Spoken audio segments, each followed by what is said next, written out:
साथ में और इस बीच बड़ी खबर आ रही है, बता दें आपको मध्य प्रदेश से ये बड़ी खबर आ रही है। मध्य प्रदेश भाजपा की 5वीं सूची जारी हो गई है। तो उम्मीदवारों के नामों का ऐलान कर दिया है भाजपा ने। INS 24/7 की संभावित सूची पर फिर से एक बार मुहर लगी है। तो INS 24/7 की विश्वसनीयता पर फिर से मुहर लगी है।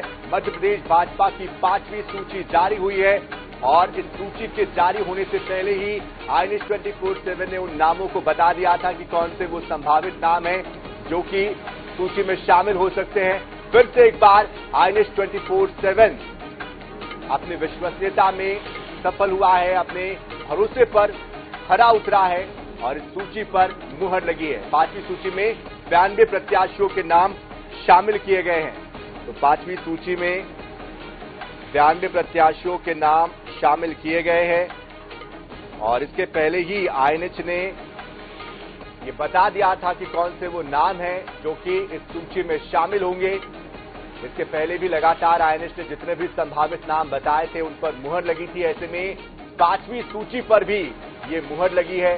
जाहिर तौर पर लगातार दर्शकों का जो भरोसा है वो हम जीतते आए हैं। चुनावी खबरें यानी कि INH, चुनावी खबरों को लेकर विश्वसनीयता यानी कि INH और सबसे सटीक, सबसे संपूर्ण खबर यानी कि INH। और इसलिए फिर से एक बार INH पर ही ये भरोसा सही साबित हुआ और 5वीं सूची में 92 प्रत्याशियों के जो नाम हैं वो शामिल हुए हैं जो कि INS 24/7 ने पहले ही बता दिए थे।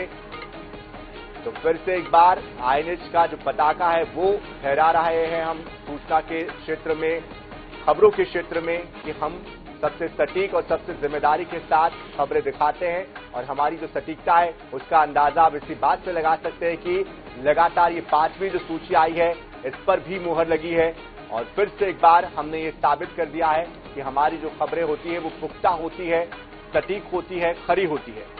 तो 5वीं सूची भाजपा ने जारी कर दी है। 92 नामों का ऐलान इसमें किया गया है। तो 92 नामों का ऐलान पार्टी ने कर दिया है।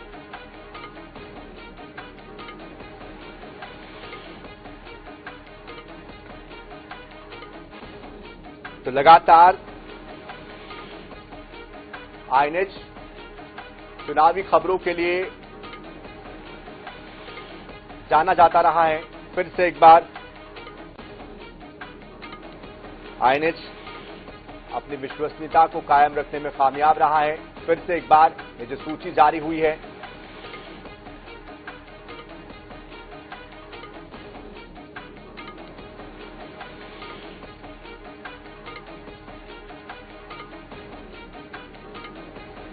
और इस सूची पर हमारे साथ बातचीत करने के लिए जुड़ चुके हैं INS 24/7 और हरिभूमि के प्रधान संपादक डॉक्टर हिमांशु द्विवेदी जी। सर, एक बार फिर से INS 24/7 की खबर पर मुहर लगी है, 5वीं सूची का ऐलान हो गया है। एक लंबी प्रतीक्षा के बाद ये सूची आई है और अब मध्य प्रदेश में कौन कहां से, इसकी स्थिति काफी हद तक क्लियर हो गई है। इसमें अधिकांश जो नाम हैं वो नाम वही हैं जो हमने बताए थे। कुछ नामों में परिवर्तन भी है।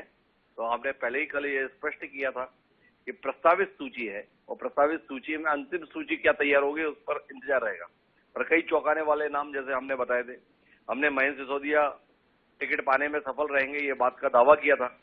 वह टिकट है, तमाम लोग बोल रहे थे महेंद्र हार्डिया को इस बार इंदौर से टिकट नहीं मिलेगी, पर उनको टिकट मिल रही है। ऊषा ठाकुर टिकट पाने में कामयाब रहेंगी, महू से ही तमाम लोग उनके स्थान परिवर्तन की बात कह रहे थे, पर वह भी अपने स्थान पर है।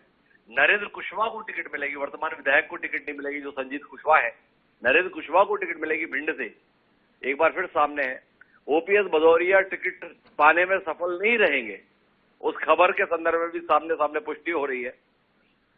तो कुल मिलाकर अब आने वाला समय बड़ा दिलचस्प रहेगा, लेकिन इस पूरी प्रक्रिया के अंतर्गत हमने कोशिश की कि दर्शकों को समय से पहले सटीक जानकारी उपलब्ध कराए।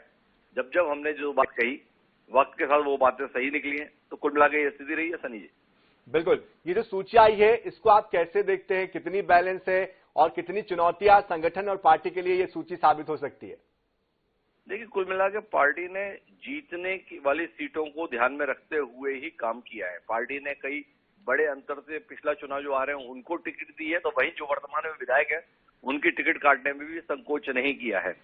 तो इस प्रकार का मामला है। उम्र की कोई सीमा नहीं रही है। जैसे गुड़ से नागेंद्र सिंह को एक बार फिर पार्टी ने मैदान में उतार दिया है।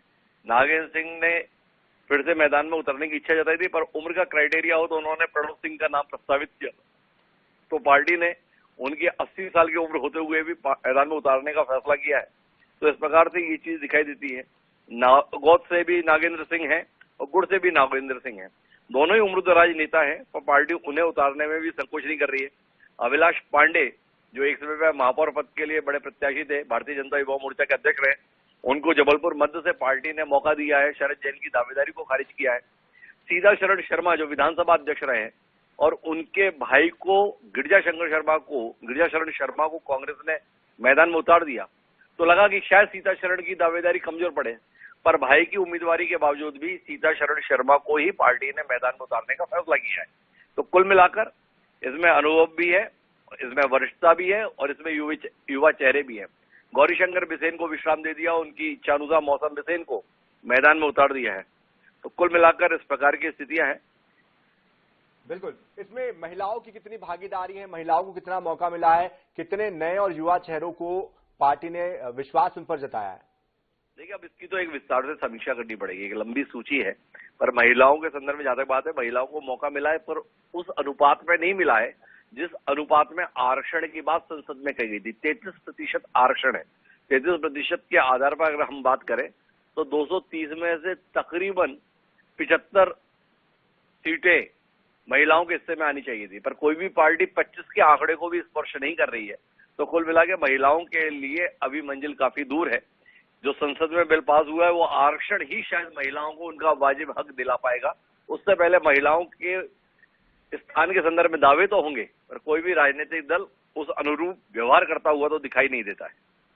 बिल्कुल, ये जो सूची आई है, क्योंकि अब कांग्रेस के भी नाम लगभग सामने आ चुके हैं और बीजेपी के भी आ चुके हैं, ऐसे में कहां पर कितना कड़ा मुकाबला आप देख पा रहे हैं? किस तरह का ये जो चुनाव है, ये सनी पहले एक बार इन प्रत्याशियों को आमने सामने की स्थिति में लाए, तब अपन इसका आकलन कर पाएंगे कि कौन कहां पर किस स्थिति में। थोड़ा समय लगेगा, चुनाव पूरे 1 महीने चल रहा है, 17 तारीख को मतदान है, तो अभी तो प्रत्याशियों का केवल ऐलान हुआ है।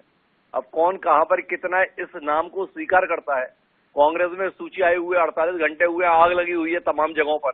अब भाजपा की सूची घोषित हुई है, तो देखते हैं यहां पर कितनी आग लगती है या कितनी ठंडक रहती है। तो कुल मिलाकर अभी 2-5 दिन का समय राजनीतिक रूप से घटनाक्रम का रहेगा। लोग कितना इन नामों को स्वीकार करते हैं, कितना अस्वीकार करते हैं कार्यकर्ताओं की शक्ल में। जनता की बात तो बाद में है, पहले तो पार्टी के कार्यकर्ताओं को ये नाम कितने स्वीकार होते हैं ये देखना होगा। कांग्रेस में जिस प्रकार से दृश्य दिख रहा है, भाजपा की भी पहली दूसरी सूची में इसका मिलता जुलता दृश्य दिखा था। तो अब तो ये महत्वपूर्ण सीटें थी, 94 सीटें हैं जिनके संदर्भ में ये सूची जारी है। हालांकि इसमें कुछ नाम अभी भी शायद हमें दिखाई नहीं दे रहे हैं, तो कुछ सीटें मुझे लगता है कि अभी रोकी गई हैं। जैसे गुना की सीट इसमें दिखाई नहीं देती है कि गुना से भी कोई प्रत्याशी का ऐलान नहीं है। विदिशा भी रुकी हुई सीट थी, तो विदिशा का भी नाम मुझे सूची में दिखाई नहीं दे रहा है। तो कुल मिलाकर अभी थोड़ा समय लेंगे, समय के बाद में पता चलेगा कि क्या स्थिति बनती है। बिल्कुल, बहुत बहुत शुक्रिया सर हमारे साथ जुड़ने के लिए और तमाम जानकारियों के लिए। तो INS 24/7 और हरी भूमि लगातार खबरों को आप तक सबसे पहले प्राथमिकता के साथ पहुंचाता रहा है। इसके पहले हमने जो संभावित सूची बताई थी, दिखाई थी, उस पर मुहर लग गई है। 5वीं सूची में भाजपा के 92 प्रत्याशियों के नामों का ऐलान किया गया है। हल्के फुल्के बदलाव जरूर हुए हैं, लेकिन हमने जो बताए थे नाम, उन पर फिर से एक बार मुहर लगी है।